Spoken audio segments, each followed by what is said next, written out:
Have you ever heard the term seeing red and known what it means? I have, and I do. I saw red for the first and only time in my life that night. I guess I should probably introduce myself and give you some idea of what transpired to lead us to that moment when the red haze clouded my vision. For some background, my name is Stephen Harper, and my wife is Leticia Harper, formerly Leticia Martin. I've been dating others since high school. In spite of the fact that I dated a few girls before, I found myself drawn to her magnetically. It was like she had a hold on me that I didn't understand. Before I knew it, I had dumped my previous girlfriend. And the next day, I was asking Leticia Martin out. "Sorry, but I don't date white boys," she said with an apologetic smile. "Don't or haven't yet?" I asked with my most charming smile. "I have light sandy brown hair, green eyes, and I'm about as white as you can get." I knew from asking around that she had dumped her ex-boyfriend several weeks before and hadn't hooked up with another guy yet. My question caught her off guard, and she looked at me thoughtfully for a moment, sizing me up.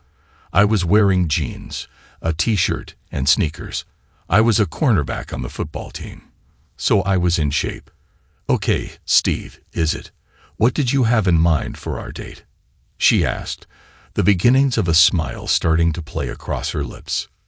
"Well, if that's a yes, then how about dinner and a movie? I know it's been done to death as a first date, but it's been done to death for a reason." "Okay, but I picked the movie," she said sternly. Her girlfriend, Lena, stood there and gawked as Leticia just accepted a date with a white boy. As I glanced at her, Lena smiled knowingly. I would find out later about the conversation they had. "Okay, fine, Tish. I think you should go for it," Lena said to her friend after Leticia confided that she was having second thoughts. "He is pretty fine for a white boy, but what will my folks say?" she asked. "You know how traditional they are. Just because you and Mitch are doesn't mean the rest of us sisters have the same type of feelings for white guys. And you also know that closed minds are ignorant minds. I'm not saying to marry him, but at least give him a chance," Lena said, her common sense and open-mindedness showing through. "I don't know, Lena."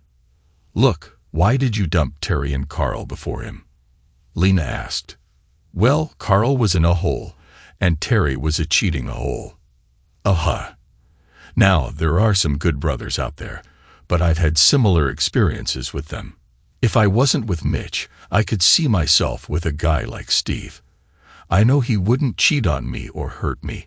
Lena explained her own views to her girlfriend. "Well, he's your best friend, so of course he wouldn't cheat on you," Leticia laughed. "I know it ain't the same situation you're in, but give Steve a chance. Who knows, you might just like it," she said with a wink. Leticia sighed. "Okay, well, could it hurt? But if he turns out to be a serial killer and kills me, I'm going to come back and haunt you." The two of them laughed as they entered their last class for the day. Leticia told me about that conversation after our third date, and I had just kissed her goodnight. As it turned out, we did hit it off. We had more in common than I thought. While I'm not a huge fan of hip-hop, I like her blues, and I love jazz. She isn't a fan of heavy metal, but that's fine by me. The movie we went to see on our first date was Guess Who with Ashton Kutcher and Zoe Saldana. It was an educational experience. She also told me a couple of years later, just before our wedding, that she wanted to see my reaction to some of the things said in the movie. I could see how some of the scenes might be uncomfortable for some, but I wasn't Ashton's character, and I had never cared about the color of someone's skin. It doesn't reflect the quality of their character, in my experience. 6 weeks after we started dating, I met her mom and dad. Up until then, I had picked her up for and dropped her off from our dates in front of her house. She'd warned me about their views on white people, but I finally told her that sneaking around behind their backs wasn't the way to go. I wanted her in my life, no matter what others might think. So we discussed it one afternoon while walking through the park, hand in hand, and finally agreed that I'd meet her folks first. Then she would meet mine afterward. Her parents were leery and suspicious of me at first, and I overheard her father saying that her being with me was akin to sleeping with the enemy. Leticia defended me, saying that I wasn't like some white guys, and I had to smile at that. Yes, I had fallen in love with her, and she had fallen in love with me. I won her folks over when I stood up to her father and told him, respectfully but in no uncertain terms, that I loved his daughter. I let my irritation at his dig show, and also told him that I wasn't going to be pushed out of her life by anyone but her. Leticia was the only one who could end our relationship, and I wasn't going anywhere. Her mother surprised me by giving me a hug, and I saw tears in her father's eyes as he accepted my impassioned declaration of love for his daughter. Even her older brother came around eventually. He'd been trying to set his sister up with one of his friends in the Marines, but she wasn't having it. My folks had a completely different reaction to Leticia, and it didn't take her long to win them over with her sweet personality, intelligence, charm, and steely determination. My sister, on the other hand, was skeptical. She didn't say anything right away, but she told me after I'd driven Leticia home that she hated my new girlfriend even more than she usually hated my girlfriends. "Why, Sally?" I asked. "You hate every girlfriend I've ever had. So what makes Leticia any worse than them in your view?" I pretty much knew the answer already. "Do I have to say it, Steve? Do I really have to say it?" she asked, fed up with my apparent denseness. "Does she have a dusky appearance?" It wasn't a question. She sighed.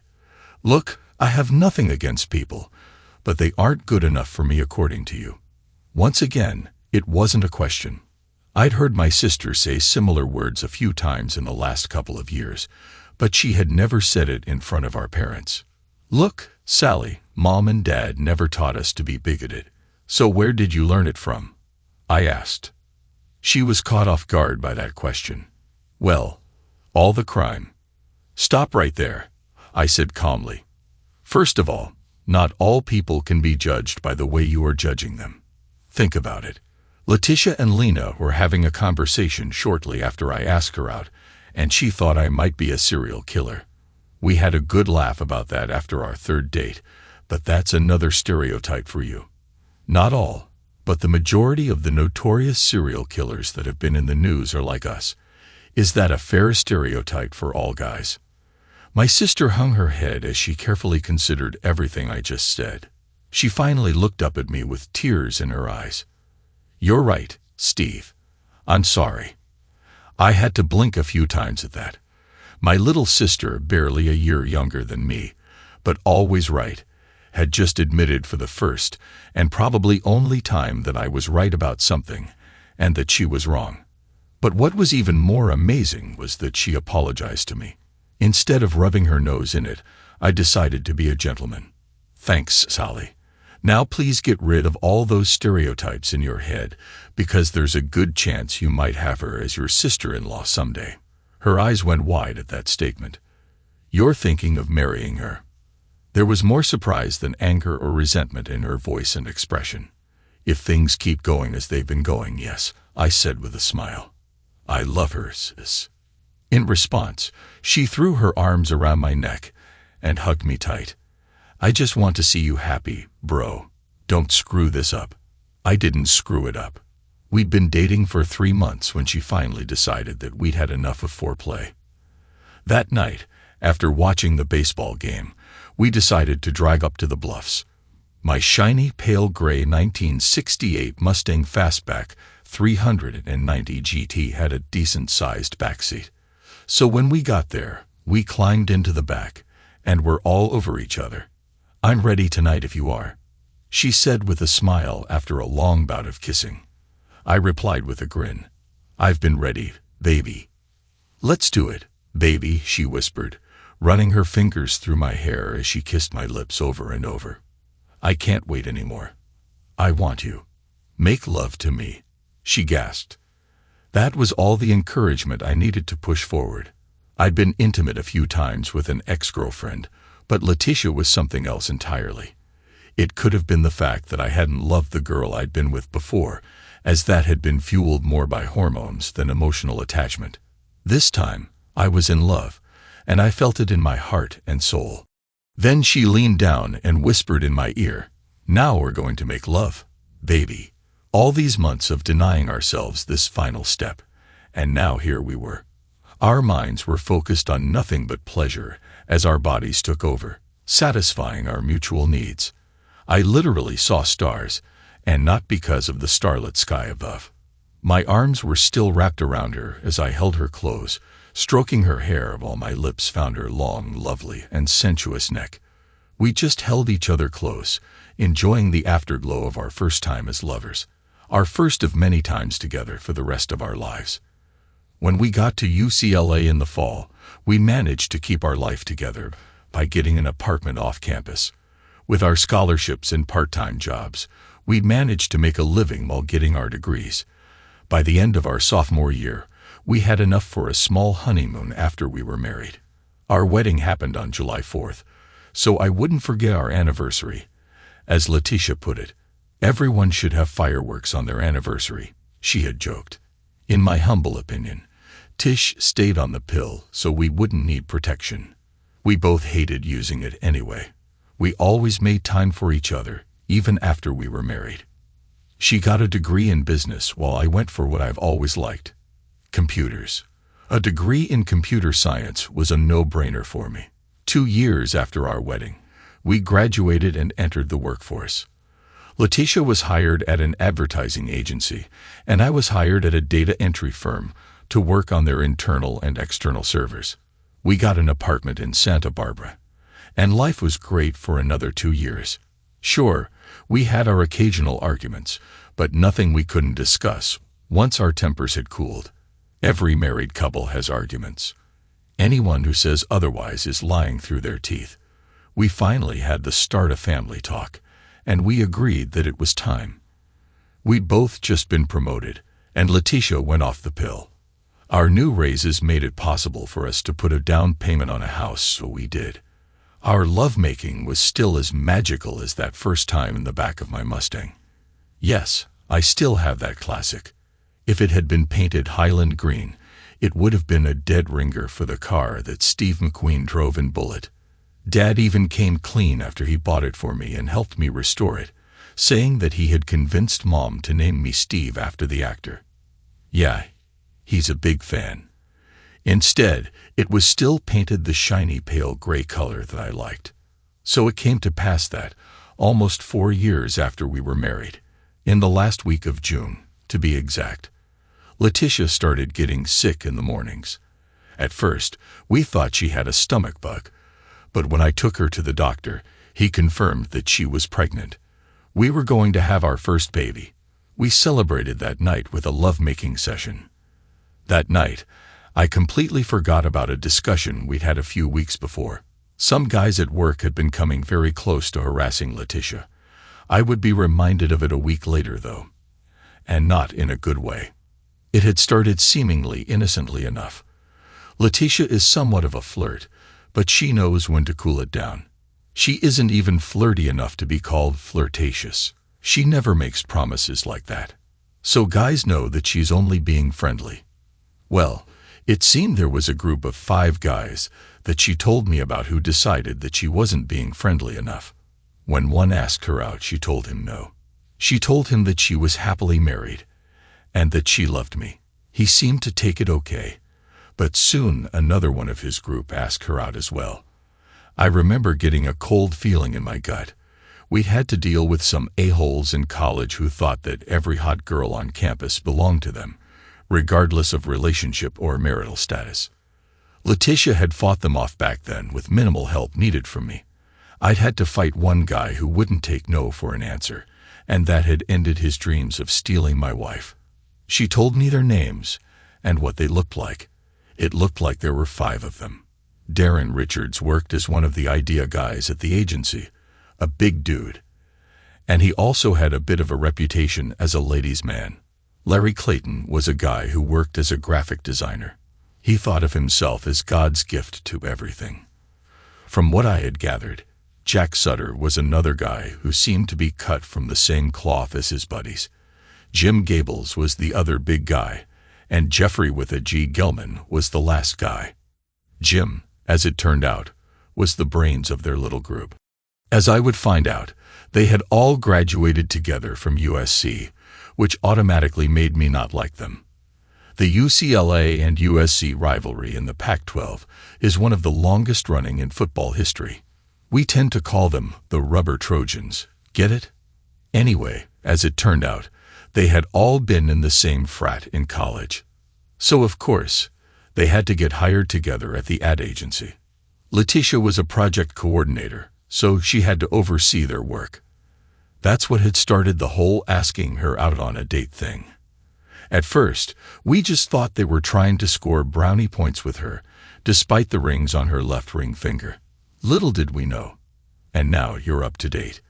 We were going to her company's Independence Day celebration, and we were already dressed for the party when I got the call to come in and fix the server. Leticia looked gorgeous in her emerald green party dress. We had already celebrated our anniversary. She got me a nice watch, and I got her a pair of silver earrings. We'd had the whole day off, of course, but then the call came from my boss telling me that he needed me to fix that damn server. Leticia was as annoyed as I was. "I can't believe that a hole," she declared, shaking her head in frustration. "I know, baby. It's probably something simple. You go on ahead. Just remember, no drinking."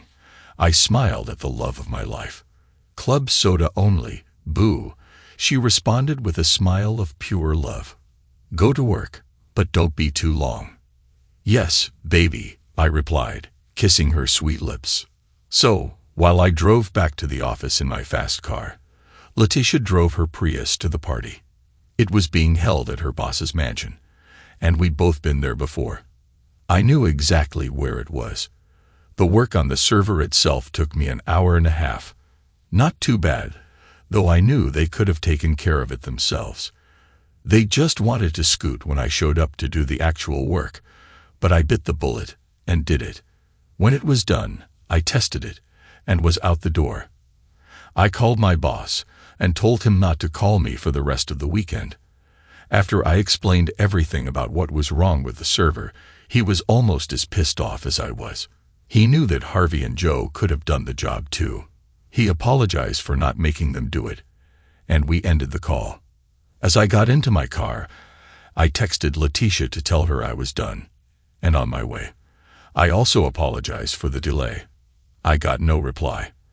That didn't sit well with me. Leticia always replied immediately when I sent her a text. We hadn't had an argument, and she said she understood that I had to work. I started the big V8 engine and pulled out of the parking lot. When I didn't hear back from her after 10 minutes, I decided to call her. Her phone rang and rang, then went to voicemail. Now I knew something was wrong, so I put the hammer down and hit redial. This time, it went straight to voicemail without even ringing first. I'd already had a bit of a cold feeling in my gut, but now that cold feeling had spread to my chest too. 10 minutes later, I pulled up to the mansion gate and announced myself over the intercom. The gate buzzed and slid open for me, and I squealed the tires as I drove up the long driveway. Once I was parked, I jumped out and sprinted for the door. It opened before I got there, and I forced myself to slow down. It was hard to do since I was damn near in a panic already. Maybe her battery died. No, she'd charged it all day like usual. When we were home, we always kept our phones on the chargers. I forced myself to breathe as I walked in, scanning the crowd of guests for my wife. I didn't see her, nor did I see the 5 a-holes. The cold pit had spread to my legs and arms now, but I somehow held it together. I asked some of her coworkers if they'd seen Leticia recently. One had, apparently, until I reached Cindy Newton. "Hey, Cindy, do you know where Leticia is?" I asked, trying to keep the panic out of my voice and failing miserably. "Oh, I saw Jim and Jack helping her to a bedroom to lie down," she said, scanning the crowd, looking for the missing frat brothers. "Which bedroom?" I asked, my voice suddenly bone-chillingly cold. Cindy caught my tone, and the look on my face must have been something out of a nightmare. The way she was looking at me, Her face paled. With a shaking hand, she pointed, and I followed her finger. I can't really explain the change that came over me in that moment. It was like a switch was flipped in my mind. The adrenaline I had been feeling since Leticia didn't reply to my text was now working for me instead of making me shake. I felt strangely calm as I walked quickly to the door she indicated. When I got there, I tried the handle, and it was locked. Without even thinking, I kicked the door hard, and the latch gave way as the door slammed inward, bouncing off the wall. The first thing I saw was the 5 naked men. Then I saw Leticia, obviously unconscious, lying on the bed. Jim was assaulting her. That was when the red haze descended over my vision. The only actual thought running through my head was Revelation 6-8. As my body took over, it was like my higher thought process had shut down, leaving only an avenging demon in its wake. Jim was the first to fall as I slammed my fist into his surprised face. He had been so caught up in assaulting my wife that his brain hadn't even bothered to register it when I kicked in the door. The others were quicker to act, and I found myself in the fight of my life. Blood was pounding in my ears as I lashed out at anything male and naked. Larry fell next when I kicked him right in the jewels. The rest became a blur. Then the blur finally faded, and the red haze cleared from my eyes. I collapsed onto the bed beside the unconscious body of my wife. It was then that I registered the screams, shouting, and other sounds emanating from the house outside the room. I looked, and there were 5 naked men lying on the floor in various states of disrepair. A couple of them were out cold, while the other 3 were moaning and holding various body parts. Then all hell really broke loose as the cops and EMTs arrived. Someone must have called 911, and it barely registered in my brain when the cops handcuffed me and forced me down onto the floor. I didn't resist since I was already bone-tired from the fight. "He's her husband, and those men were assaulting her," Cindy shouted. God bless her. It occurred to me that she must have followed me to the bedroom door and had probably seen the whole thing. I realized that I couldn't see out of my right eye, and other parts of my body were hurting like hell too. The next thing I remember was being put on a stretcher, or gurney, or whatever. My wife. I croaked the question to the nearest EMT. "She's being taken in another ambulance, sir. We'll get you both to the hospital ASAP," he said with a reassuring smile. Thank God. I sighed as the injection they gave me took hold, and I was feeling no pain. I awoke in a hospital bed. "Doctor." "He's awake," the nurse yelled when she saw that my eye was open. She rushed out of the room to find the doctor, who hadn't come running when she'd yelled. They both came in as I was attempting to get out of bed. "Mr. Harper, I'm Dr. Layton. This is Nurse Hatcher. You need to calm down and rest," the doctor said as he and the nurse gently pushed me back down on the bed. "Water," I croaked. My throat was drier than Death Valley. "Right away, sir," the nurse said as she went and filled a large Dixie cup. When she handed it to me, I downed it in 2 huge gulps. Then I was able to talk. "Is my wife okay?" I asked, my voice still a little hoarse. I had to know. She hadn't even moved that I knew of when I'd been fighting the a-holes. But then, I didn't know much of anything after kicking Larry in the nuts. The doctor paused for a moment as if choosing his words carefully. "She'll be fine, eventually. She had a large dose of narcotics in her system." "It's date rape," I interrupted. "How large a dose?" "Enough to potentially kill her if we hadn't flushed out her system," he said stoically. "We got her cleaned out, though. They've also done a rape kit on her, and it came back positive for male DNA. I promised not to drink." I slurred my words slightly. Apparently, I was on some pain meds that were dripping into the IV line. "We found no traces of alcohol in her system, Mr. Harper." "I have some bad news, though," he said, his voice trailing off. The cold pit in my gut returned as I saw his concerned and sympathetic expression. Before he even said it, I knew, and I felt the tears rolling down my face as the next words came out of his mouth. "I'm sorry, sir, but your wife lost the baby. I've never had much of a temper, until now." Sure, I'd been angry before, but nothing had ever pushed me into a murderous rage until this incident. Those so-called men had assaulted my wife, drugged her enough to kill her if she hadn't received medical attention in time, and now they had murdered our unborn child. The only thought in my mind at that moment was how I was going to kill the sorry pieces of garbage who'd done this to my wife and child. I had decided on doing it slowly and very painfully.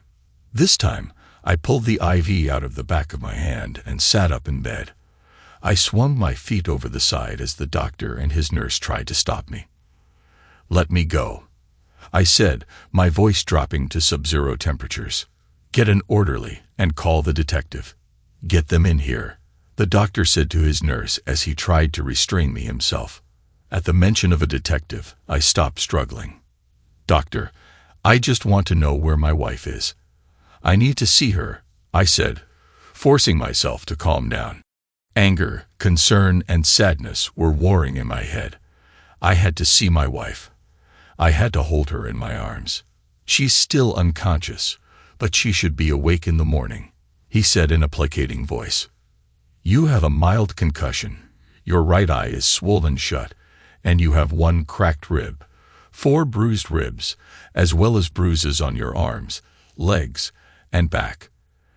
And I need to see my wife, Doc," I replied as evenly as I could under the circumstances.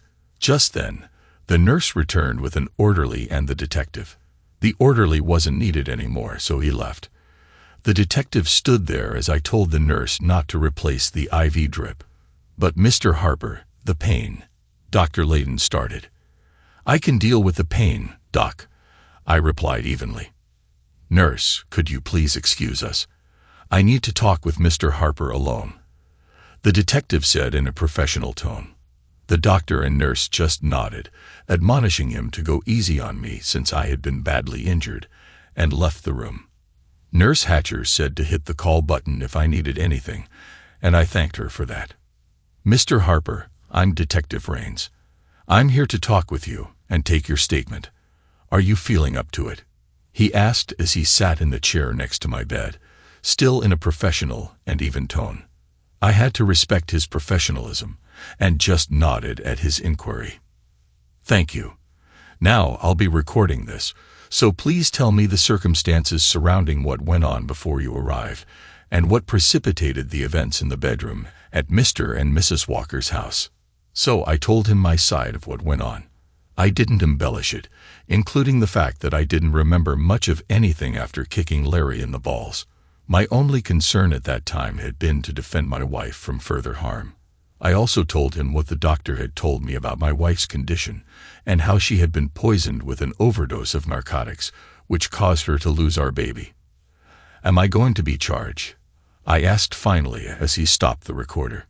California has some screwy laws about self-defense and defense of others. I wanted to make sure that I had options just in case I was charged too. "I don't think that will be necessary. I seriously doubt that any jury would convict you, and I've already recommended to the DA not to press charges," was his reply. "Thank you, Detective," I said with a genuine smile, the first since all this had happened. Rains was okay in my book. He leaned forward, elbows on his knees. "To tell you the truth, Mr. Harper, if I had found those men with my wife in that situation, I would have done the exact same thing that you did. As far as I'm concerned, you acted as any husband should and defended your wife to the best of your ability." He then got up to leave. Oh, and I would hate to be them right now. The DA's throwing the book at all 5 of them, since there were plenty of eyewitnesses, and Mr. Walker is doing his damnedest to avoid any kind of lawsuit you might pursue against him or his company. Also, the toxicology and assault kit done on your wife came back positive, and it looks like a slam dunk. "Thank you, Detective. If you need me to testify, I'll be glad to," I said, shaking his hand. With that, he left the room, leaving me to my own thoughts. I hit the call button for the nurse, and she got to my room in less than a minute. "Yes, Mr. Harper," she asked. "Are you in pain? Or is there anything I can do for you?" "I would like to see my wife, please," I said. Yes, I was in pain. A lot of pain, to be exact. The fact that it was emotional pain more than physical pain didn't matter. I just had to be with my wife. One moment, sir. They'll check with the doctors over in critical care. I'll be right back, she said with a sympathetic smile as she walked out the door. I checked the clock on the wall and saw that it was after 2 a.m. I'd gotten to the party around 8 p.m., just before the fireworks were slated to start, and here it was, over 6 hours later. The doctor and nurse came back into my room together. "Mr. Harper, it's pretty irregular to have visitation this late," he said. "She's my wife, doctor. I need to see her with my own eyes. I need to be there when she wakes up. I'm going to need a bit more than this damn hospital gown, though." "Where are my clothes?" I said. "Your clothes had to be cut off of you to assess your injuries when you arrived. But we can get you some scrubs to wear," Nurse Hatcher said. "I'll be right back with some." As she left the room, Dr. Layden came over and sat by my bed in the same chair Detective Raines had just vacated. "Mr. Harper, do you mind if I call you Steve?" he asked. "Be my guest," I shrugged. "Steve, I realize that you've been through a very trying ordeal, as has your wife. You both should make a full recovery," he was saying, but I had to interrupt him. "They killed our baby, doctor," I said, my voice once again dipping below freezing. "I hope you're right about a full recovery. But that little life never had a chance to live." "I see your point," he said, looking down with a pained expression on his face. "If you were planning to talk me out of going to my wife's room and spending the night there, you can forget it. Judging by the ring on your finger, you're married too. If you and your wife were in this situation, what would you do?" I asked. He just gave me a look of determination and said, "I'd do exactly what you want to do. I won't say no." I nodded as I got out of bed and went into the restroom. I had to relieve my bladder, and when I looked in the mirror, I could see just how much of a mess I was. I had a cold bandage over my right eye, and my face was bruised all over. I tried to think back to the brawl, but I had no idea how I'd received all those bruises. I hadn't felt any pain while it was going on, probably from the adrenaline coursing through my system, but now I could feel everything. My ribs were taped up, and I had bandages on my left shoulder and arm. I also had bandages on my hands, and I considered myself lucky that I hadn't broken any knuckles while beating those assholes senseless. They were sore as hell, though. As I exited the bathroom after finishing my business, I was met by Nurse Hatcher with some scrubs for me to wear. She smiled sympathetically as she handed them to me, and I thanked her with a smile of my own as I stepped back into the restroom to change. It took a while, as I was stiff as a board from the fight. Yes, I kept in shape since high school, but the human body isn't meant to take the kind of beating I'd suffered. I was bone and soul tired, and I ached like hell. But nothing was going to stop me from visiting my wife. "She's in room 311, sir," said the nurse manning the station at the critical care ward. "Dr. Layden called ahead to let us know that you were on your way." It had taken me a while to get there, as I wasn't moving as fast as normal. Big surprise, right? When I looked in the room, it was mostly dark, but I could make out Leticia lying on the bed with the machines hooked up to monitor her vitals. The IV drip was inserted into the back of her left hand, so I moved to her right side. I pulled up a chair and sat down, holding her hand in mine. "You're going to be okay, baby," I said even as the tears rolled down my face. Her face in sleep looked peaceful. I was pretty sure that she didn't know yet that she'd lost our baby. I couldn't blame her for that. I couldn't blame her for anything that had happened earlier that night. I blamed myself, though. I blamed myself almost as much as I blamed those assholes who'd done this to her. If I just told my boss to go screw himself and gone to the party with her instead, I knew they wouldn't have had a chance to get to her. Once again, I couldn't stop the tears that fell from my eyes as I laid my head down on the edge of the bed, near where I was holding her warm hand. Our fingers were interlaced, and I fell asleep like that. I was where I should, and needed, to be. True to the doctor's prediction, Leticia awoke in the morning. When she moved, it woke me up too, as our fingers were still interlaced from the night before. Her eyes weren't quite focused yet, but when they did register on my face, she gasped. "Steve," she croaked. "Don't speak, baby. I'll get you some water," I said, then tried to stand and get the pitcher and a cup. She kept hold of my hand, her face a mask of worry. Then it occurred to me that my own face was bruised and bandaged. "Sweetheart, they'll explain this in a moment. Right now, you need water, okay?" Finally, even though her worried look didn't change, she whispered, "Okay," and let go of my hand. I smiled, then poured her a cup of water from the pitcher in her room. "Okay, boo, what's going on? Why am I in the hospital? But more importantly, what happened to your face?" she asked once she'd finished gulping down the water. I took a deep breath. "Honey, what all do you remember from the party last night?" "Well, I got to the party and talked to some friends. Cindy helped me keep those idiots at bay. And Jim finally came over and offered to get me a refill on my club soda. He called it a peace offering, and I accepted it. Cindy went to dance with her boyfriend, and I started sipping the soda. After that, it gets really fuzzy, and then I must have blacked out." She had a really worried look on her face now that she was recounting what happened. "They spiked your drink, sweetheart," I said in a choked voice of my own. My anger was returning, stronger than before. "What time was it when Jim handed you the drink?" "I think around 7:30 or so," she said. She could tell by the look and condition of my face that something was seriously wrong. "What happened, Steve?" she asked, her voice near panic. I took a few deep breaths to calm myself. I closed my good eye and finally looked at her. "Sweetheart, Jim, Jack, Larry, Darren, and Jeffrey are all in jail right now, and they're charged with assault." "Oh my God," she said, then started crying. "Did they?"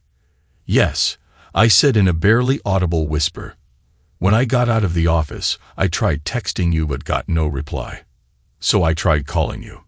It rang a few times, but then went to voicemail. When I tried calling you a second time, it went straight to voicemail. So I believe one of them turned your phone off. When I got to the party, I found Cindy, and she said that Jim and Jack had helped you to a bedroom to lie down since you weren't feeling well." I had to pause to keep from exploding. I once again took a few deep breaths before continuing. Cindy and I looked around for the 5 assholes, but none of them were in the main room. When I asked her which bedroom they took you to, she pointed, and I went looking. The door was locked, so I kicked it in. "Jim." I had to stop, recounting it. It was hard enough to tell Detective Rains, but telling my wife that she'd been assaulted was even more difficult. She put her hand to the side of my face and stroked my cheek, wiping away a tear. "I thought it was all a nightmare," she said in a haunted tone. Before I blacked out completely, I felt someone rip my clothes off. Her voice trailed off as she broke down in sobs. I moved up onto the bed beside her and held her close as she cried into my shoulder. "Mr. and Mrs. Harper," I heard a nurse say from the doorway. We both sniffled, and I turned to look at her, still keeping my arms around Leticia.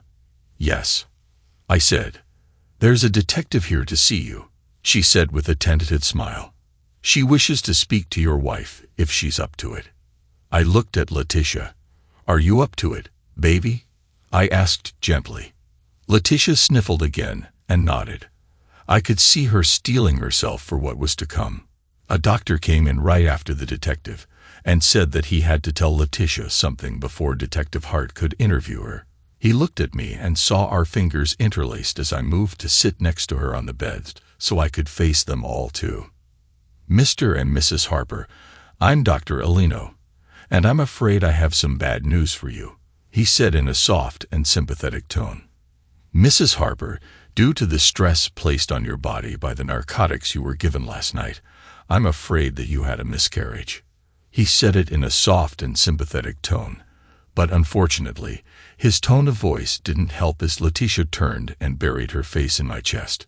She threw her arms around me and cried even harder. I'd already heard it from Dr. Layden, but that didn't help much as I held my wife close. "I'm really sorry for both of you," he said before leaving the room. "It's going to be okay, baby. I love you, and I'm not going anywhere," I said in a soft voice, but with conviction in my words. "They will pay for what they did to you. They killed our baby," she said in a shuddering voice. "They didn't care that I was pregnant. They went ahead and drugged me anyway." "Wait, they knew?" I asked incredulously. Leticia nodded. "I made the announcement at work last week after we found out. They were all there, along with everyone else in the office." Then Leticia turned to Detective Hart. "Put them away forever," she snarled, the tears burning in her eyes and rolling down her cheeks. I turned her face to look at me. "Sweetheart, please calm down. The police and prosecutors have this one well in hand. When Detective Raines talked to me last night, he said that it was a slam dunk for the DA. We might have to testify, but at least we'll be able to help put them away if we need to," I assured her. "Right. We have more than enough evidence, but if you take the stand and testify to the effect that they drugged you after finding out that you were pregnant, we might be able to put them away for life," said Detective Hart. "Then I'll do it," Leticia replied with a stoic and steely look of determination that showed in her voice as well. I was released that day and had to take a cab back to the residence to pick up my Mustang. Bill Walker, Leticia's boss, informed me that they would keep Leticia's Prius safe until she came to collect it, and I thanked him. He was obviously nervous, but I assured him that I wasn't going to sue him or his company. He did, however, let me know something important. "Steve, you and Leticia are like family to us. But as for those assholes, they've already been terminated for cause. Just please be careful. Their families are very wealthy," he told me. "How wealthy?"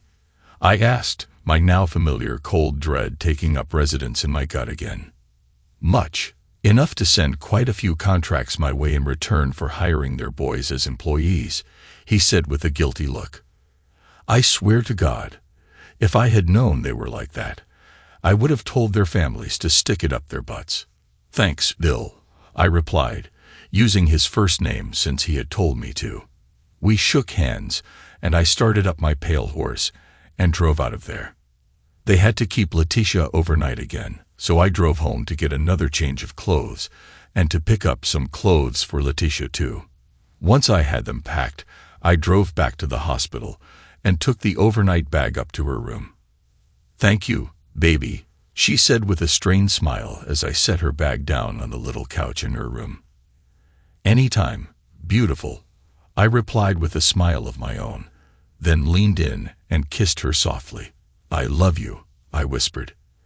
"I love you too, honey," she whispered back as we leaned our foreheads together. "Hey, when you get better, we can have another baby," I said, still whispering, but with a slight smile this time. I was still torn up inside, but until she rediscovered her inner strength, I would have to be strong for both of us.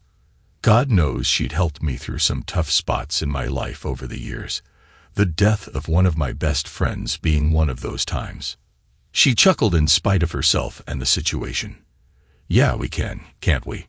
And with those assholes behind bars for the next 20 to 25 years, we won't have to worry about them ever again." I nodded sagely. She actually gave me her usual radiant smile that time. "That's one reason I love you, boo. You keep me from falling down, or if you can't catch me in time, you help me back up and hold me close." "Likewise, sweetheart," I replied, kissing her tenderly again. I stayed with her all that day. When the nurse came by to tell me that night that visiting hours were over, I told her that no force on earth was going to take me from my wife's side. I ended up sleeping on that little couch in her room, and so I was able to take her the next morning to pick up her Prius and then follow her home. Over the next 2 weeks, we helped each other through our emotional crisis. I just held her at night as we slept in each other's arms. When the indictment hearing came up for the 5 assholes, we attended, sitting side by side. We entered the courtroom expecting indictments to come down and planned to visit the DA to volunteer our testimony if necessary. Instead, Our nightmare became even worse. The 5 assaulters were given plea deals to lesser charges, including aggravated assault and several other misdemeanors, such as distribution of a controlled substance. I felt my anger building with each slap-on-the-wrist sentence the judge handed down to all of the Staines who had assaulted my wife. None of them served more than 90 days in county jail.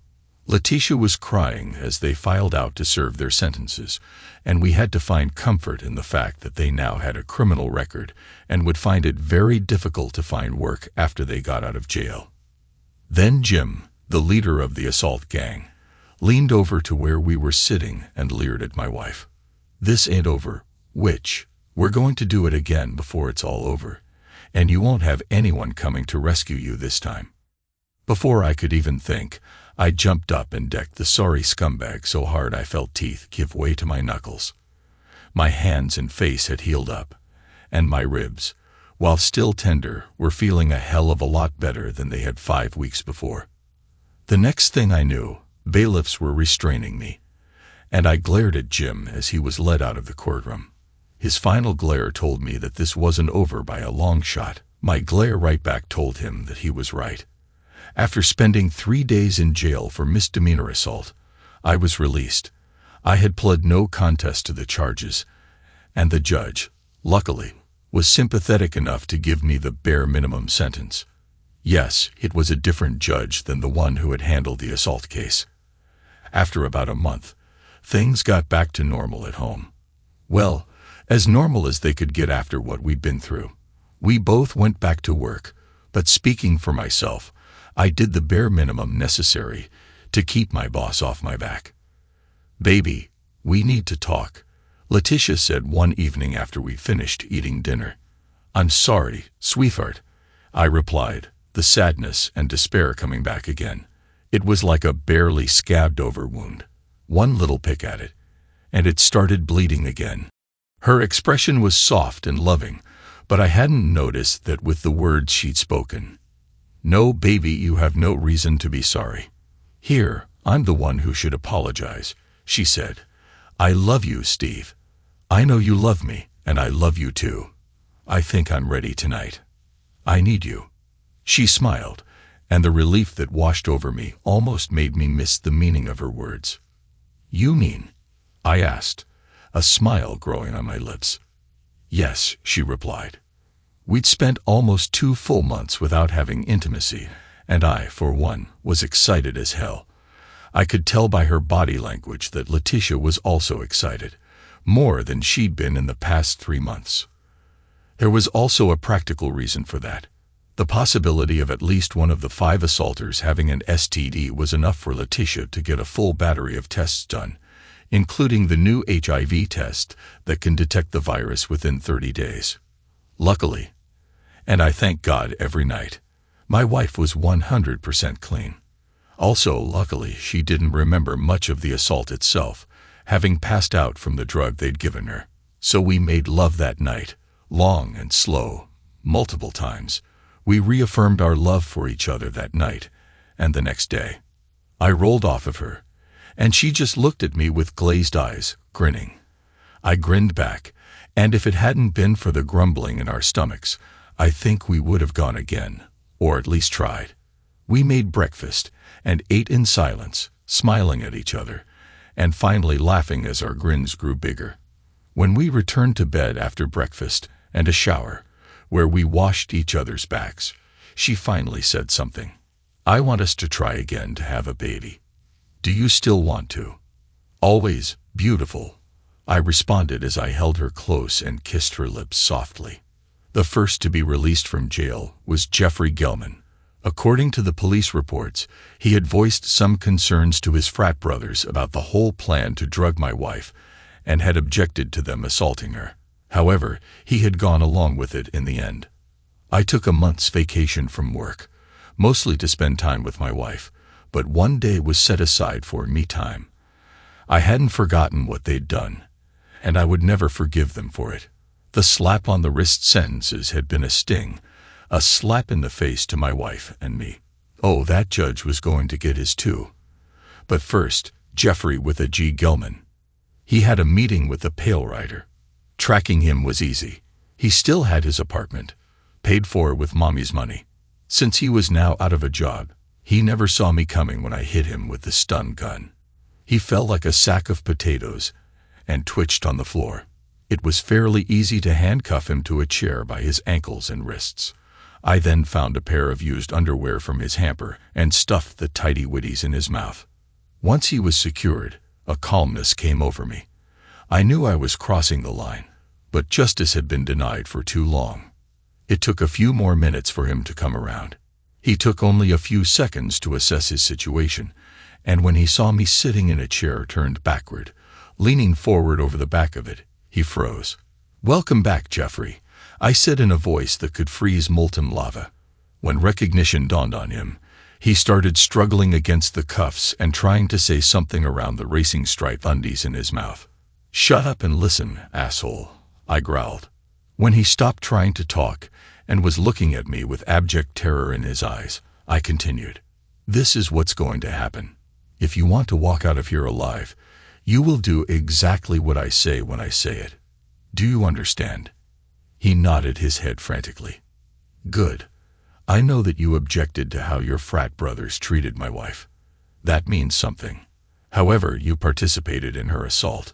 That also means something, and the scales of justice need some balance. Don't you agree?" I asked, raising an eyebrow. He was just staring into my implacable eyes as he slowly nodded his head. "Good man," I said, my voice still emotionless. With God as my witness, it took every ounce of self-control I had not to rip his head off right then and there. But I needed him. "Here's the deal, Jeffrey. You now work for me. Your paycheck for being employed by me is another day of life. As you can see, I'm wearing latex gloves, and there will be no DNA or fingerprint evidence that I was even here. I also have an airtight alibi, just in case you want to report me to the cops after our little meeting concludes. If you do that, I will come back and kill you without any qualms whatsoever. You could say that working for me is a win-win for you. You get to live another day." I paused to let him digest what I had just told him. At his tentative nod, I stood up and moved in front of him. "I'm going to remove your gag now. If you scream, I'll kill you. Do you understand?" At his nod, I pulled the undies out of his mouth. "What do you want me to do?" he asked once he was able to speak. "Right now, I want you to tell me exactly how you and your friends managed to get plea deals when the evidence was overwhelming and potential eyewitness testimony would have been a slam dunk for the DA. I said, my voice once again colder than the Arctic Circle. "One of the prosecutors in the DA's office is from our sister sorority. Jim contacted her and asked her to convince the DA that this was all a big misunderstanding," he blurted. "Which one?" "Amanda Ramirez," he said. I wrote her name down for future reference. "So Miss Ramirez somehow convinced the DA that the case might not be strong enough?" I asked. "Yeah. Don't ask me how, but she did it," he said with a shrug. "Okay. Which one of your friends gets out next?" I asked. "Darren, Jack, and Larry get out in 2 weeks," he said with some trepidation. "Jim is the only one serving the full 90 days, since he was the mastermind and took full responsibility." "Well, wasn't that nice of him?" I said, my voice laced with sarcasm. "If you say anything to any of them about this conversation, I'll kill you. Do you understand?" Yes, he stammered. "Good. Be advised, Jeffrey, I'm going to be keeping an eye on you. Now I'm going to take the cuffs off. Remember our deal. You work for me, and you get to live. Questions?" I raised my eyebrow. "No, sir," he said. Yes, Jeffrey knew which way the wind was blowing. I got up and walked over to him. "Good," I said and hit him with the stun gun again. What can I say? I wasn't taking any chances that he might grow a spine. Once I'd cleaned up any trace that I'd been there, I left and made my way back to my car at the other end of the complex. When I got in and started the engine, I closed my eyes for a moment and thought about what I was doing. Some say that revenge is a vulture that picks at you until there is nothing left. There's an old saying that says, when you plan your revenge, dig 2 graves, one for your enemy and one for yourself. But sometimes, just sometimes, justice needs a helping hand. Leticia knew that I was planning something. I knew I couldn't keep it hidden from her forever, so I really didn't try all that hard. When she confronted me, it was an interesting conversation. "What are you planning, Steve?" she asked after dinner one night. "Justice, sweetheart." I hedged. She just gave me that look, so I sighed and forged ahead. "This isn't just about you and me anymore, baby. If I don't do something, what's to stop them from doing what they did to you to some other unsuspecting woman? What's to stop them from coming after you again? You heard Jim's threat in court after he was sentenced." I reached across the table and squeezed her hand, and she squeezed back, even as a tear came to her eye. "Please, baby, what if you get caught?" she asked at length.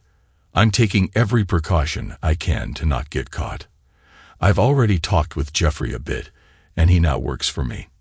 "It didn't take much to turn him against his former frat brothers," I said with a slight smirk. She rolled her eyes. "Yeah, that little snake would do anything to save his own hide. He was the first one to turn on the others, from what I heard from Malcolm. Malcolm Martin is Leticia's brother and a cop with the SBP, a former Marine.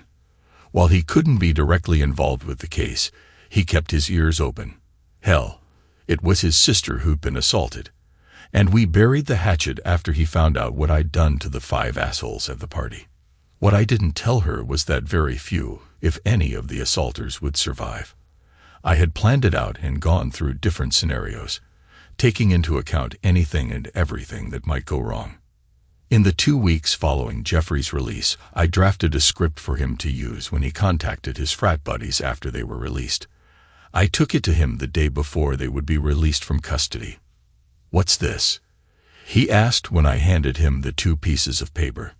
"This is what you're going to say when you call your frat brothers, Jeffrey," I said, my voice once again colder than the Arctic Circle. He looked at me perplexed. "You want us to plan revenge against you?" "No, I want you to follow the script. In 1 more week, Jim will be getting out too. That's when you follow the rest of the script. Do you have it memorized?" I asked. It took 2 hours for him to memorize his lines, as well as the contingency lines I'd placed in there in case he was met by any resistance or arguments from his buddies. Once he was able to recite the lines verbatim 3 times in a row, I took the script back. "This stays with me," I said. "But what if I forget the lines?" He whined. "Write them down yourself if you want, but if you mess this up, I'll have to fire you." I intentionally put an ominous tone in my voice. He gulped. Okay, I'll do it. But once this is all over, we're good, right?" "I won't lie to you, Jeffrey," I said. "We will never be good, as you put it, no matter what. You assisted in the assault of my wife. Granted, you argued against it at first, but in the end, you went along with Jim's plan." He was a bit startled that I knew all of that. "How did you know?" "I know a lot of things. I also know that you rolled over on your frat buddies so fast it made the cops' heads spin. You really don't want them to find that out, do you?" I grinned. "For what it's worth, I'm really sorry I went along with what happened to Leticia. I'm sorry for what I did to her and to you. I've always liked her," he said. And I saw tears in his eyes that weren't there because I had threatened his life. "Well, you didn't like her enough to not go along with it. And you didn't like her enough to warn her that it was going to happen," I said, standing up and folding up the script to put in my pocket. "Save your apologies for someone who might forgive you, like God. Maybe forgiveness for what you've done is above my pay grade. Just remember, after you get them to meet with you, you call me and let me know that it's on." I didn't even wait for him to reply as I turned and left his apartment. When I got home from my Saturday afternoon visit with the a-hole, Leticia was waiting, pacing back and forth. "Baby, are you okay?" I asked as I saw the look of worry on her face. "I'm scared, Steve. Jim is getting out in a week, and I don't know what we'll do if he comes back," she exclaimed, then started to cry again. I held her close and gently stroked her back. "Sweetheart, do you trust me?" I asked in a soft tone. "With my life, baby," she replied. her full lips quivering. "Then trust me when I say that Jim and his friends will never touch you again," I said with a smile, looking into her deep brown eyes. "Thank you, Boo. Can you tell me exactly what you're going to do to get them to leave us alone?" she asked. How the hell could I answer that? Lie? Be even more vague than I had been already. Granted, the orders of protection for Leticia against the a-holes had been made permanent after Jim's threat against me and my wife. But she was still worried that they would do something to us. What could I tell her that would both pacify her and not make her think I was a monster? She sensed my hesitation. "What are you going to do, baby?" she asked, a worried look coming over her beautiful face again. "There's a reason why I didn't ask for an order of protection for myself, sweetheart," I said quietly. "I want them in a certain place at a certain time. Jeffrey is helping me with that. The rest of them were all aboard with Jim's plan from the beginning. They need to be dealt with permanently." Her eyes went wide at that. "You're going to kill them?" she exclaimed. I just nodded. "I love you too much to let them near you again, Leticia. I can't just stand by and let them run free. They could catch you at the grocery store or going to and from work.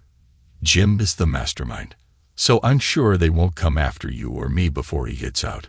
My voice cracked as I shuddered. Yes, I had considered what might happen to me if I killed them. When I killed them, it wasn't a factor. But what if I enjoyed it too much? What if after I killed them, I wanted to kill more people? They deserved it for assaulting my wife and pretty much getting away with it. But what if someone else wronged my wife or me in some trivial way? What then? I had considered all of those things.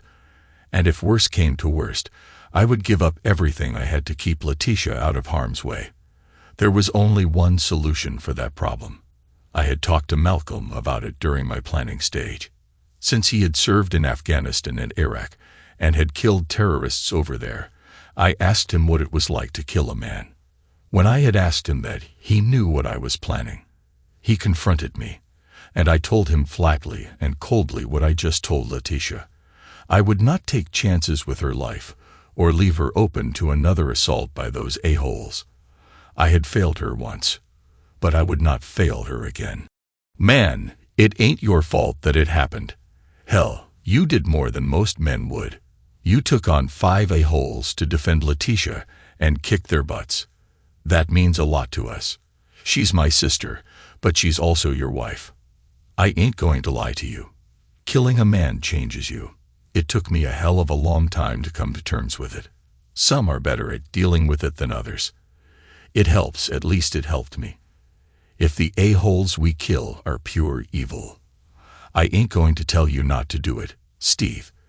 As far as I'm concerned, you'll be doing the world a favor. What I am telling you, and you'd best listen, is that you need to consider everything very carefully. Consider what it will do to you. Consider how it might affect Tisha. Are you going to tell her?" He finally took a breath. He had just read me the riot act and told me that he wasn't going to stop me. At the same time, he said, "If she asks me flat out, I won't lie to her. I just hope she can understand what I have to do." "I'm glad you do," at least I smiled wryly. Up until a few months ago, Malcolm still hadn't warmed up to me, even though Leticia and I had been together for 6 years and married for 4 of those. Well, I can't say officially that I agree with vigilant justice, Steve. But from what you've said, and from what I know of Jim's gang already, I know that if you need a hand with anything, you let me know. He nodded, basically just telling me that he would help me with whatever my plan might be. Thanks, Mal. I can't let you do that, though. If this all comes apart on me, I can't be responsible for getting you into trouble, I said, then reached over and shook his hand. It means a lot to me that you'd do that, though. He grinned. Brother, I know I didn't give you a fair shake for a number of years, but I respect the man you are now. I've always been this man, Mal. I would die before I let some a-hole hurt Leticia again. Thanks for understanding. Not a problem, man. Hell, I'd be lying if I said I didn't want to deal with those scumsuckers myself. You feel me? Yes, sir. Okay, I'd better get back to work. "Catch you later," he said with a smile, and we shook hands again. Now here I was, hoping and praying that Leticia would at least understand what I had to do. It broke my heart to see the look of sadness and fear on her face. "What about the restraining order?" she asked. "It's just a slip of paper. It won't stop bullets, and it won't stop him from getting to you when there aren't any cops around either," I replied with conviction, shaking my head slowly. "You heard his threat, sweetheart. You already know what he's capable of, and I won't give him another chance to get to you. I can't. Besides, what if he and his buddies go after some other woman too? What then? You know as well as I do that there's a high probability they'll assault some other woman, and I can't allow that either. I'd rather have 5 scumbags' deaths on my conscience than another assault at their hands. Their parents would just buy them out of trouble again." We were still in an embrace, but Leticia gently pushed back from me and stood there with her hands on her hips. She was shaking her head slowly as she thought about everything I just said. Until all this had started, I never thought I'd want to kill someone, much less 5 people. I never thought I'd feel so much hatred for anyone. I hadn't even been planning to kill them until Jim made his threat against us. She looked up and opened her eyes as her gaze focused on mine. Our eyes locked as she stepped forward, reached up, and pulled my face down so our lips met in a soft kiss. The steely determination was back in her voice as she spoke. "Avenge our baby, Stephen," she said, her voice almost cracking. "Do what you have to do. I love you." "I love you too, sweetheart," I said softly. We went to bed together that night and just held each other as we fell asleep. Well, Leticia fell asleep. I couldn't. I stared at the ceiling, my mind running through every possible scenario that could go wrong when dealing with the a-holes. By the time I finally fell asleep somewhere around 3 a.m., I felt that I had planned for pretty much any contingency. The kill zone was prepared as best as it could be. Jeffrey was scared out of his mind, since he didn't know how I knew so much about him turning on his frat bro buddies during the police interrogation.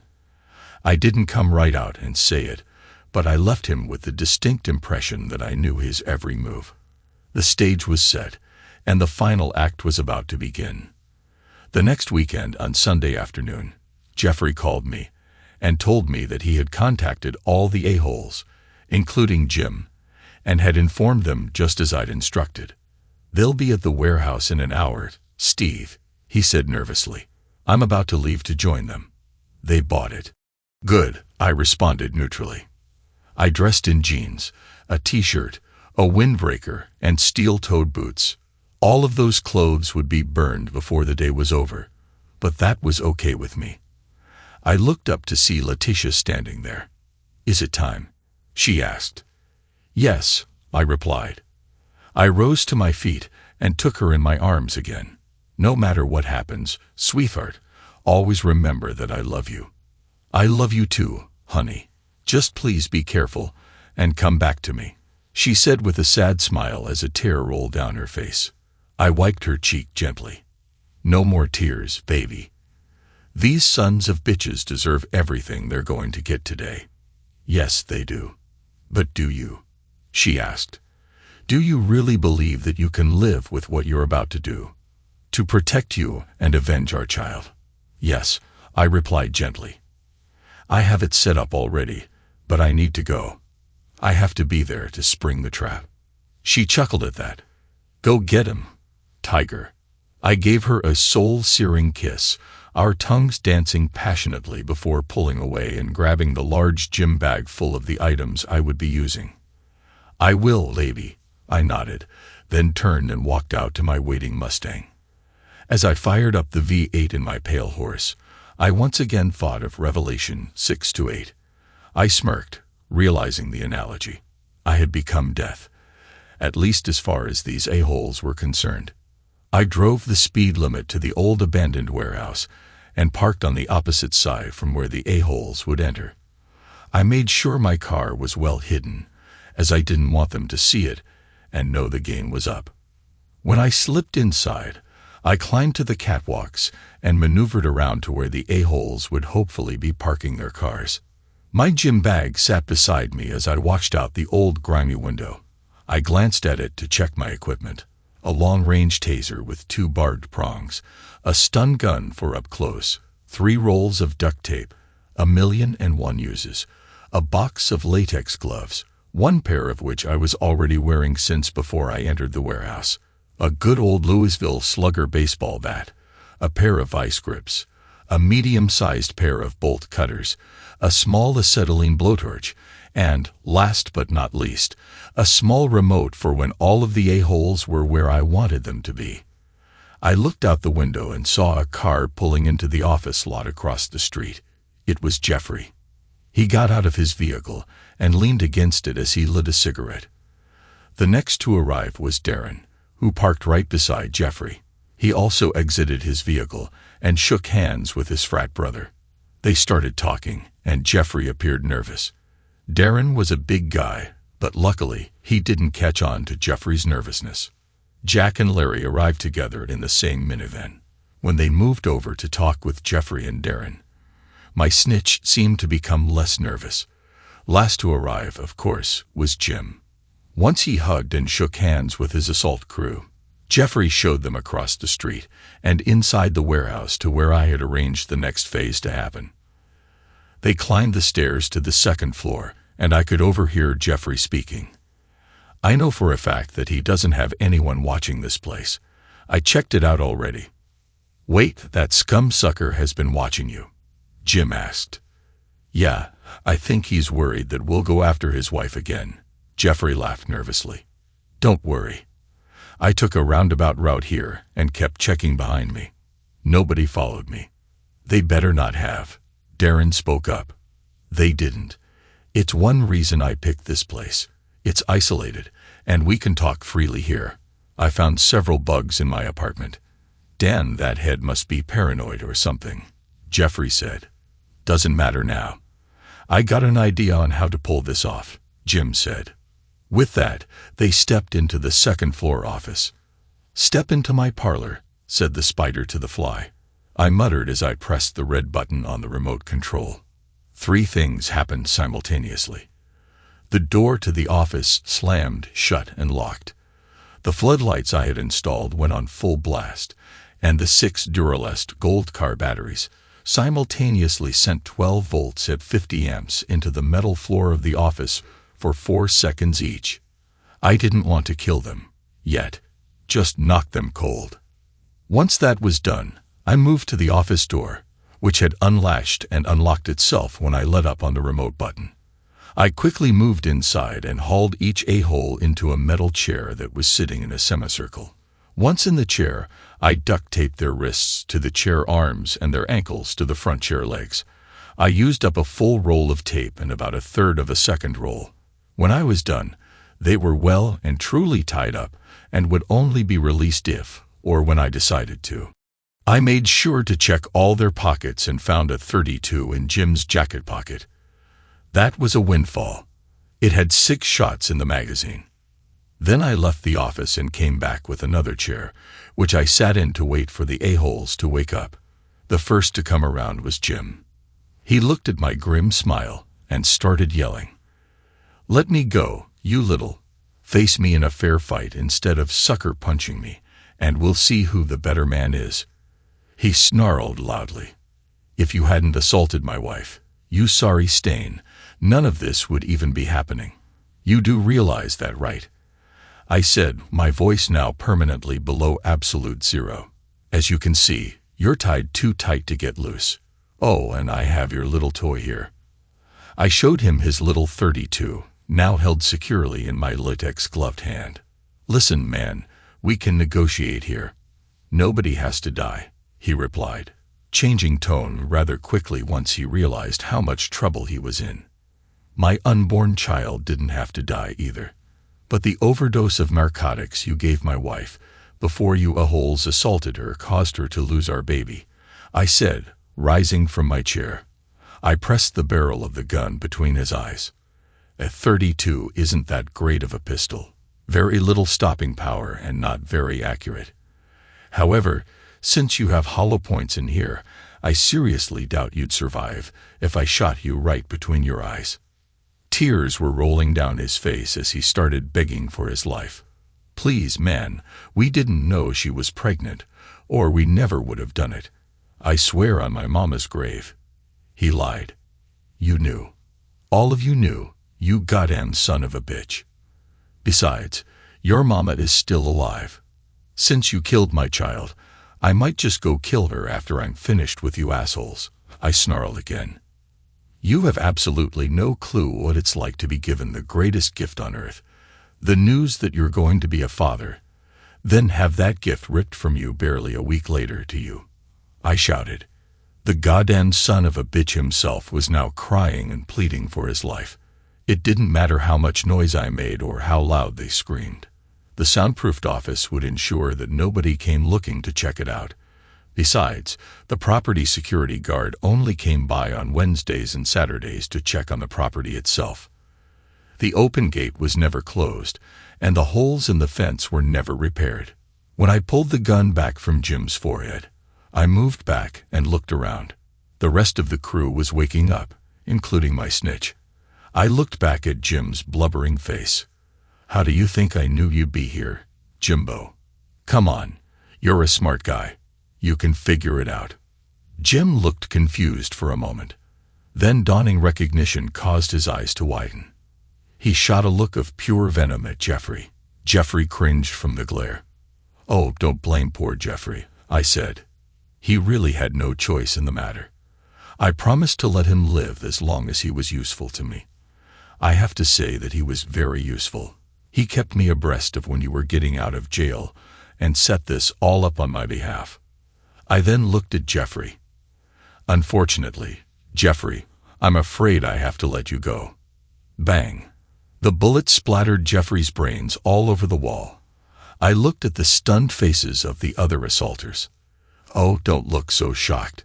As a reward for his help, I decided to make his end quick and relatively painless. I also spared him the horror of seeing each of his friends die. You all know why you're here, right?" I shouted. None of them said a word, so I explained it to them in small words even they could understand. "You're all here because you assaulted my wife, but that's not the reason you're all going to die. You're going to die because not only did you give my wife a potentially lethal dose of narcotics, but you also caused Leticia to have a miscarriage. That drug caused my wife, who you all knew was pregnant, to lose the most precious thing in the world to us. That is why you're going to die," I shouted. My original plan had been to torture all of them, make them scream until their vocal cords gave out, and then finish them off. But then I realized that I couldn't do it. I was able to kill the scum suckers, but I couldn't torture them. I figured they'd get enough torture in hell. And when I died, I'd see them there. So with Jeffrey dead, I pointed the little 32 at Darren. "Please, man, it was all Jim's idea," he pleaded, trying to throw Jim under the bus. "But you went along with it willingly enough, didn't you? You assaulted my wife along with all your frat brothers. You contributed to my wife losing our baby." Bang! His head snapped backward, a thin stream of blood briefly spouting from his forehead. I didn't hesitate but aimed my pistol at Jack. Bang! Out went his lights. Larry was begging and crying, but I couldn't afford to let his pleas get to me. My wife couldn't even beg you to stop since she was unconscious the whole time. Bang! Bang! One to the chest, one to the head. 5 shots gone. Only one left. "And you weren't carrying a spare magazine," I said to Jim in a conversational tone. "I tell you what, asshole, wait right there." I walked out of the office and unhooked the car batteries from the leads on the underside of the floor. Then I went back inside the office, pulled the stun gun from the gym bag, and hit Jim with enough volts and amps to knock him clean out.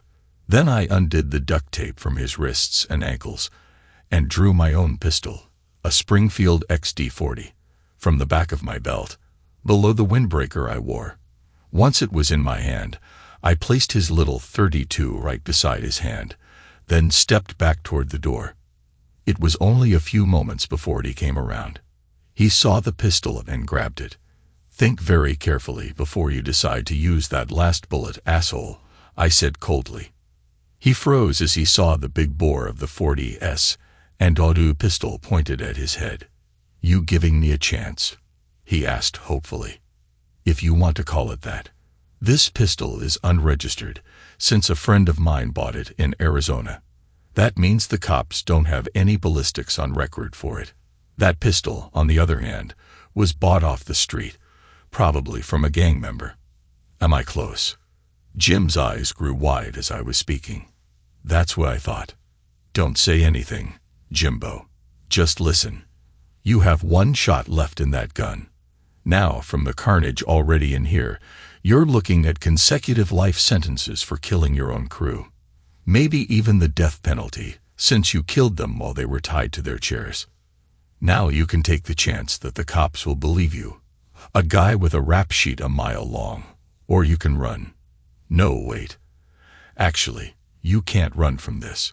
You see, I just used a burner phone to call in an anonymous tip that shots were fired, and I saw a large man entering the warehouse shortly before said shots were fired. I gave them your exact description. You just got out of jail this morning, asshole. What do you think the cops are going to think?" Jim looked at the gun in his hand, then at my own gun, aimed steadily between his eyes. "You won't get away with this," he snarled at me. "You have two choices, Jim. You can shoot me, or you can use the bullet on yourself. Since when I leave this office, the door will close and lock automatically. Sure, the cops will have to bust it down when they get here, but I seriously doubt they'll believe your story." With that, I backed out of the room, my gym bag over my shoulder, and the gun still pointed at Jim's forehead. He was frozen in place until, once outside, I hit the button that closed and locked the office door. I stood there for a good 10 minutes, then shrugged and turned to leave. As I did, I heard a muffled shot from inside the office. I turned back and looked inside. Jim had the gun in his mouth, and the back of his head was a bloody mess. Oh well, he never realized that I was bluffing about calling the cops. It would be Wednesday at the earliest, most probably, before he and his crew were discovered by the property security guard. I then removed everything I had rigged up, starting with the car batteries, then the automatic door closer, opener, and auto lock. Once all of that was done, I lugged it all out to my car and threw it in the trunk. Once that was done, I realized how strangely calm I was. I drove home on autopilot, still numb from what I had done, and the choice I'd left for Jim. If he had aimed his gun at me, I would have blown his brains out with the hollow points in the XD. I knew it was a risk, but I also knew that Jim, at his core, was an arrogant, selfish prick who wasn't nearly as smart as he thought he was. He'd done 90 days in county. He wouldn't have lasted nearly as long if he had been in federal prison. When I parked in the driveway and lugged my bag inside, I finally allowed myself to feel something. The door was barely closed before I fell to my knees and hung my head. The fatigue hit me like a Mack truck as my whole body shook. "Baby," Leticia said tentatively as she came into the living room from the kitchen. "Yeah, I'm here," I said shakily. "Oh my God, Boo," she cried out as she fell to her knees with me, throwing her arms around my neck and holding me tightly as I finally lost the last hold on my emotions. I had never killed anyone before, but in the space of a few minutes, I had taken 4 lives and then basically forced a man to take his own life.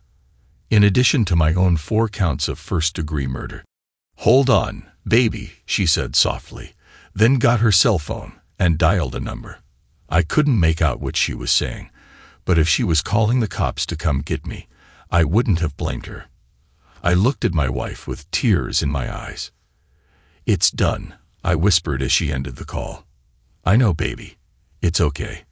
Everything's going to be okay," she said, her own tears threatening to fall. She held me close again, and I clung to her as if she was my only lifeline. "They can't hurt you or anyone else anymore, sweetheart," I said as I held her close. "Sha, baby, it's okay. Come on over to the table. I have dinner ready, and I cooked your favorite. So saying, she stood up, and I stood up with her, holding her hand as she led me to the dining room.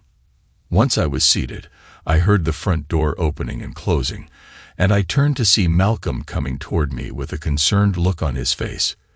"Don't worry, man. Whatever happens, it ain't coming back on you," he said as he clapped me on the shoulder. "I've been there, so if you need to talk, I'm here for you. Family comes first, brother, and your family." So I confessed everything to my brother-in-law and my wife. I felt a weight lift from me as I unburdened my soul. Malcolm listened intently, as did Leticia. She hugged me close after I finished, kissing me softly. "Thank you, Steve," Malcolm said with a nod of respect. Life slowly got back to normal. I had plenty of vacation time accrued at work, so I took all 4 weeks of it, and Leticia took 4 weeks of vacation with me. We went to Hawaii for a second honeymoon, and I was finally able to find peace with what I'd done. Leticia also knew that I would never do anything like that again unless something horrible happened to her or our baby. That's right. When we arrived home from our vacation in Hawaii, she started getting morning sickness again. A quick trip to her OB/GYN let us know that she was indeed pregnant, but that we would have to be careful, as the miscarriage had increased her chances of losing the baby this time around too. However, we were happy. For the first time in a long time, we had laid the demons to rest, both figuratively and literally. Malcolm was as good as his word. Nothing came back on me from the murders in the warehouse. The official story was that Jim had most likely found out that Jeffrey was a rat and started suspecting the rest of his crew too. In a fit of paranoia, he killed them all. Then, when he realized what he'd done, he turned the gun on himself. When I heard about all the other things he and his gang had done in college, I felt really justified in what I'd done. It seems that Leticia wasn't their first assault, but like this time, the previous incidents had been swept under the rug. They had never spent any length of time in jail, and no time in prison whatsoever.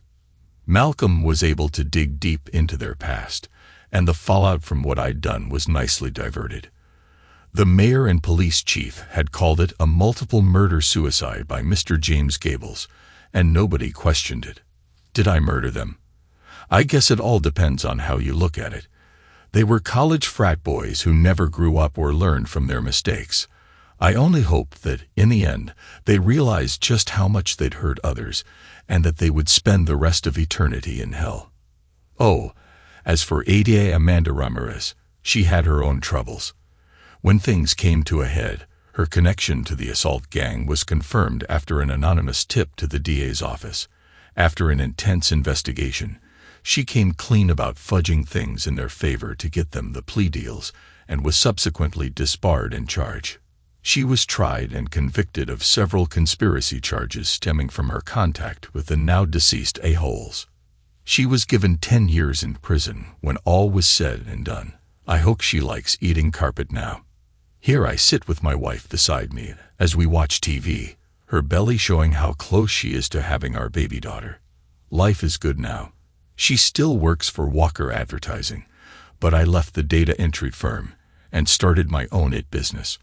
I've had some pretty famous clients so far, and word has spread about my ability to build good computers at way less than retail. Thank you, Fry's Electronics. I rub Leticia's belly as I lean over and kiss her. I love you, sweetheart. I love you too, honey, she replies. Yes, life is indeed good. I love my wife and daughter, and would do anything to protect them. If that means that my soul itself is the price, then so be it. But unless or until that happens, the horsemen will rest. I pray that they are never needed again. Thanks to everyone who took the time to listen to today's stories. If you enjoyed it, please consider liking and subscribing if you haven't already. Feel free to share your thoughts on the events in the comments below. Take care.